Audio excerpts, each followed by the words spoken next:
Welcome to a special Golden Eagle Spotlight. We're here at Valley Fields, home of Marquette soccer, where senior Matt Pyzdrowski and sophomore Natalie Kulla are going to take us inside what it takes to become a Division I goalkeeper.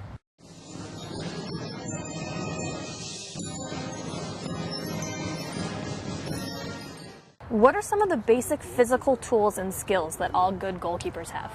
All good goalkeepers need to have good hands. I think that's the biggest thing, especially at this level, because if you're spilling balls all over the pitch, it's just going to be another opportunity for the forward to put it back in the net. You obviously got to be very physical. You got to be big. You got to hit the weight room. I think that's the biggest thing I've done since I've gotten to the college level is I've put on 10, 15 pounds of muscle. Especially in the Big East, you're going up against the biggest and best guys in the country, and you got to be able to battle them. I would say that most good goalkeepers have to be quick, obviously, off their line, quick with short steps, and I think physical strength in the legs and good hand-eye coordination. The benefits are if you are long and lanky, quick, that you can get low, you can get high, you can extend your range, those sorts of things. So those benefit you. But we have many goalkeepers. We have goalkeepers here, and I've seen goalkeepers all across the world that are smaller, but they're quick, and they get out, they cut angles well. So you have to be cerebral. You have to have a good head on your shoulders. What things do you practice during the training to make sure that you are best prepared for a match? I think focus mostly. I really try and focus on setting my feet early, make sure I'm prepared for a shot, and make sure I'm taking in all parts of the game so that I can really be prepared for anything that happens during the game. Is it a lot of pressure knowing that you are the last line of defense? I think it's pressure, but I think that's something as a goalkeeper you have to feed off of.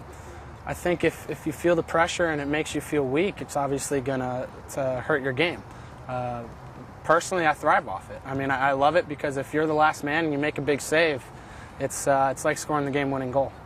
I think that's probably the hardest part of the game is the pressure of being the last line of defense, but you're either zero or hero, and I think that that pressure can really make you perform in ways that I probably wouldn't be able to without it. How important is it to be a vocal leader on the field?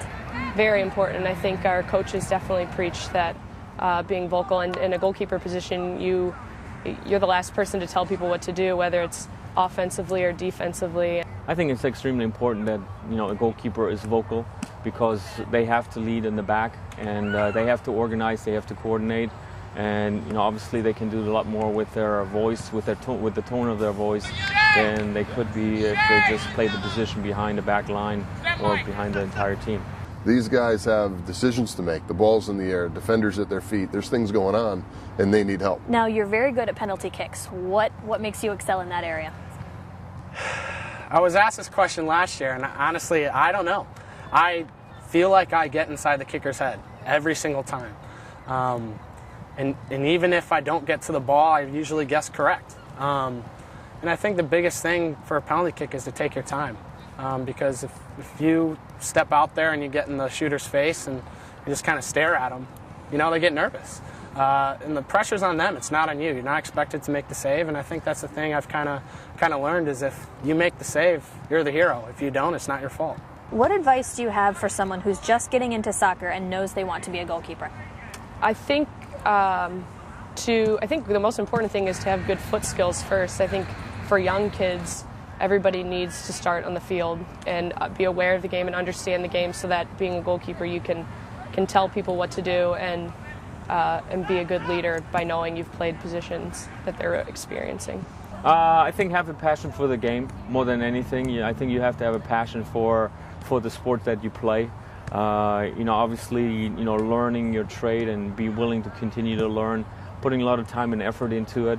Having somebody who's really interested in providing them feedback and being open-minded, trying different things. And like everything, you have to be fundamentally sound at the basics. So, doing the same thing over and over again.